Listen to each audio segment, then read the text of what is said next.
Yeah, it's amazing to be here today.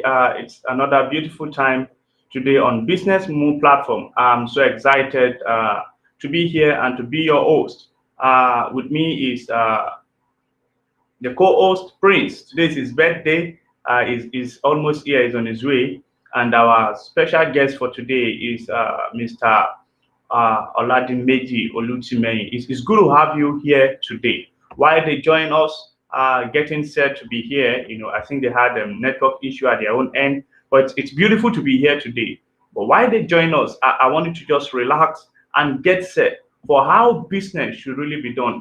Many times it's not just about becoming rich, from your business. It has a lot to do. It's not just about making the billions. It also has a lot to do about the kind of people, you nurture, the kind of nation, the kind of nation you bring up from your company, from your firm, for whatever you are doing. It's more than the numbers. Yeah, success can be measured in numbers, but what number? It shouldn't just be the numbers of money alone, the numbers of, the branches you have or whatever it is. There should also be consideration for the number of the quality of people, that are involved in the success of your company. It's really amazing time today. So I want you to just sit back and let's have a wonderful, session today. So it's going to be nice, very nice to have us today. And while I wait for, my people to join, just a moment. Enjoy this video. You're going to enjoy this video now. So it's going to be nice. Okay.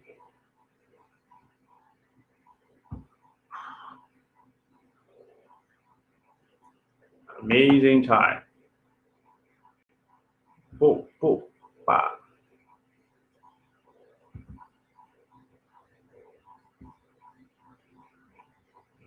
Today is not the 3 months. It's something different. Yeah.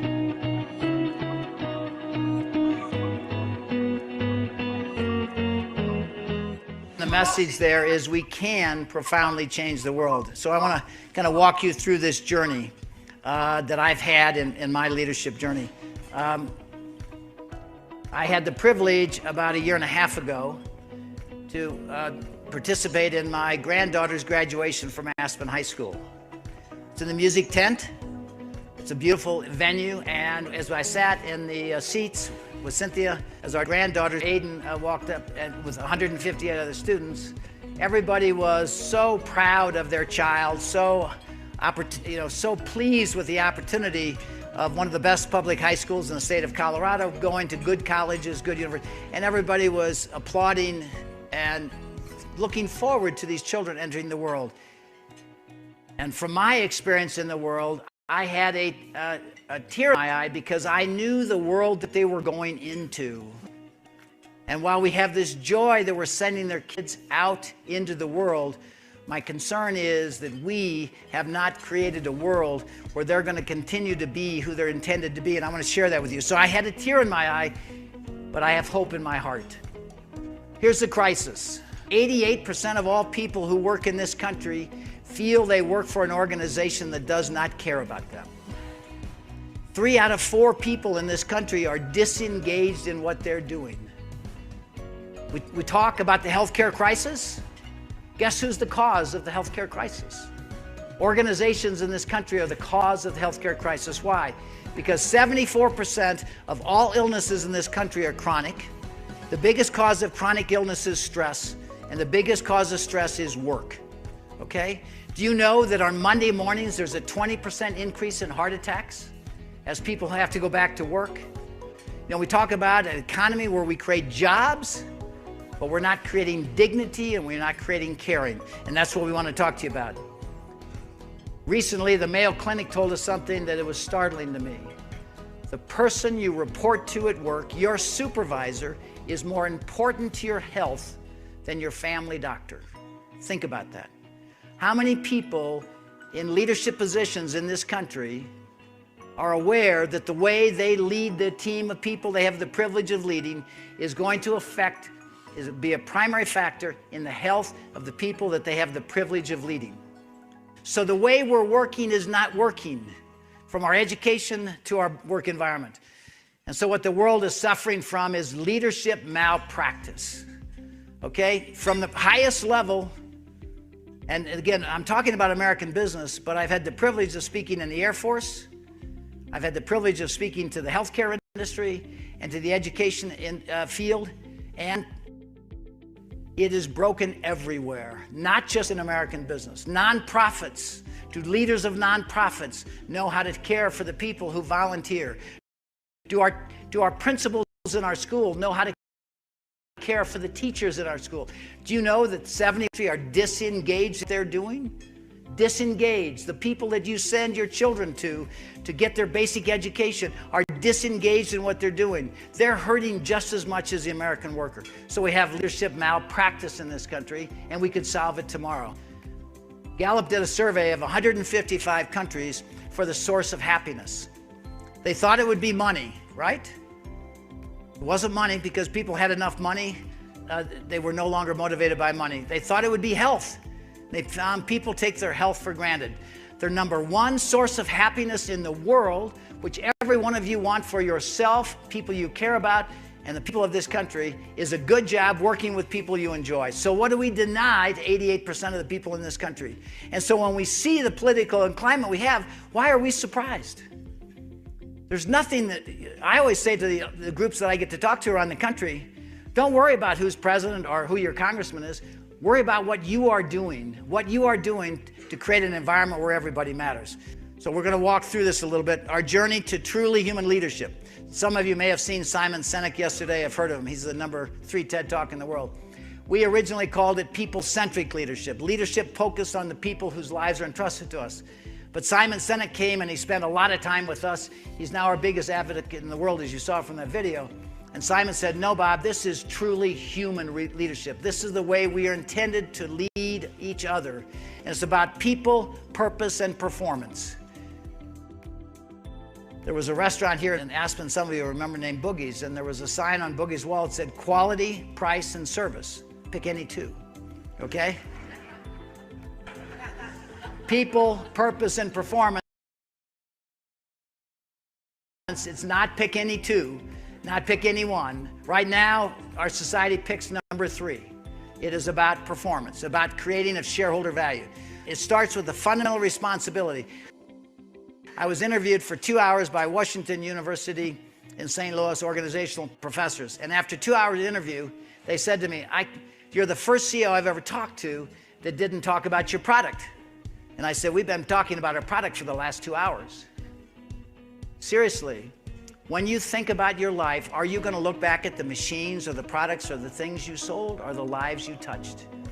So when you look at an organization and you look at, number one, the people you have the privilege of leading and knowing that you're going to materially affect their health, it puts a totally different spin on what leadership is. Around a purpose.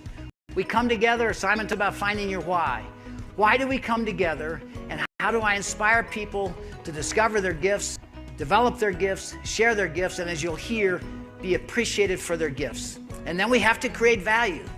Inc. magazine did a story, Barry Wayman said, people over profit. That is not true. That's what the author of the article wanted to say. It is people in harmony with profit. If we do not create value in organizations, nonprofit, for-profit, we cannot be good stewards of the lives entrusted to us.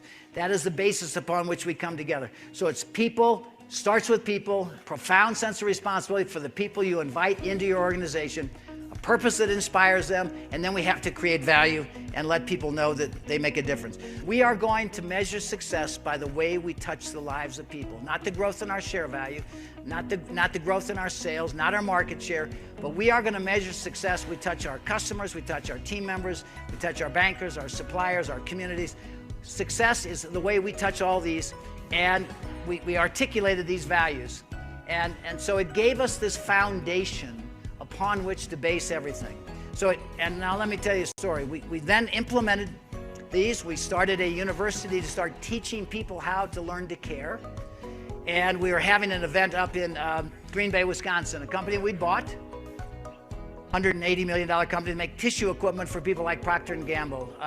And we were having this global leadership meeting. We had about 20 of our presidents and operating executives, another 20. So we had about 40 or 50 people in the room. And I got an email the night before we were going to start the meeting. And David Operations said, you might want to walk out into the plant, Bob, because some people did some exercises in lean waste elimination, the Toyota production system. He said, I think they'd really appreciate your acknowledging what they've achieved. And I said, well, Craig, why don't you just have them come into the meeting and update everybody? So these three gentlemen, 2 UAW team members, 1 non-union team member, which was Steve here, who I'd never met before, got into work the next morning. VP of Operations said, you're going to go talk to everybody. So they came in front of all of our presidents and they talked the language of business. It was all about numbers. We came together, challenged to reduce costs, improve quality, and reduce lead time, and improve customer experience. And it was numbers, numbers, numbers. And they were talking the language of business. Again, to repeat, my mind goes to different places. I wasn't paying any attention to the numbers. And I looked at this gentleman whose picture here, his name is Steve. I'd never met him before. I said, Steve, how did it affect your life, this? And what he told me was profound. Here's a gentleman who had no idea he was going to talk to the chairman of the company, never met me, didn't know the questions. And Steve stood up and he said, you know, Mr. Chapman, I've worked at this company for 30 years. I show up to work, punch my card, I'm told what to do. Nobody ever asks me what I think. I get 10 things right and I never heard a word. And I get one thing wrong and I get my ass chewed out. He said, I found in reflection, when I'd go home at night, I didn't feel very good about myself, the way I was treated all day. But you know, that was just my job and nothing I could do about it. So when I'd get home at night, I'd take my baseball cap off, I'd open the screen door and I'd throw my hat in. If my hat came flying back out, I knew I better go down to the bar and have a beer because it clearly wasn't a very good environment. But since we embraced truly human leadership and people now ask me what I think, I get to contribute to making things better and my ideas get heard.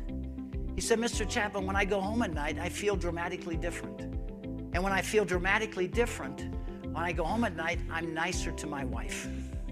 And you know what? When I'm nicer to her, she talks to me. This is the revelation that occurred here in Aspen. A friend of ours, his daughter was getting married down at the Roaring Fork Club.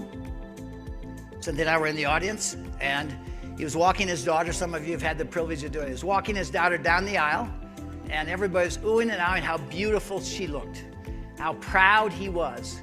When they got to the altar, he took the hand of his daughter, and he gave it to this young man and said, her mother and I give our daughter to be wed to this young man. And he sits down next to his wife, and they hug each other to watch the ceremony continue. Now, any man in this room who's walked his daughter down the aisle knows absolutely that is not what he intended to say. It's what he was told to say. It's what he was told to say at the rehearsal the night before. What he wanted to say is, look at young man. Her mother and I brought this precious young lady into this world. We've given her everything we can give her so she can be who she's intended to be. And we expect you, young man, through this marriage to continue to allow her to be who she's intended to be. Do you understand that, young man? So I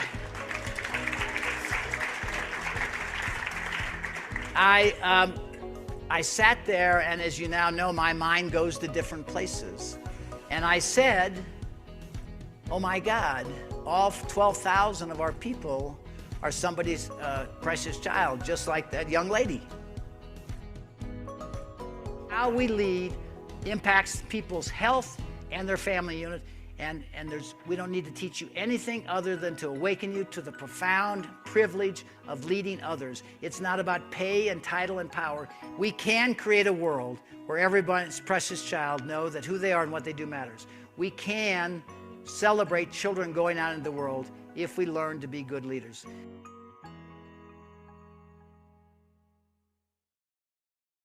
Really amazing. That's so interesting. Okay. yeah, having issues with our guests and even co-hosts joining at the moment.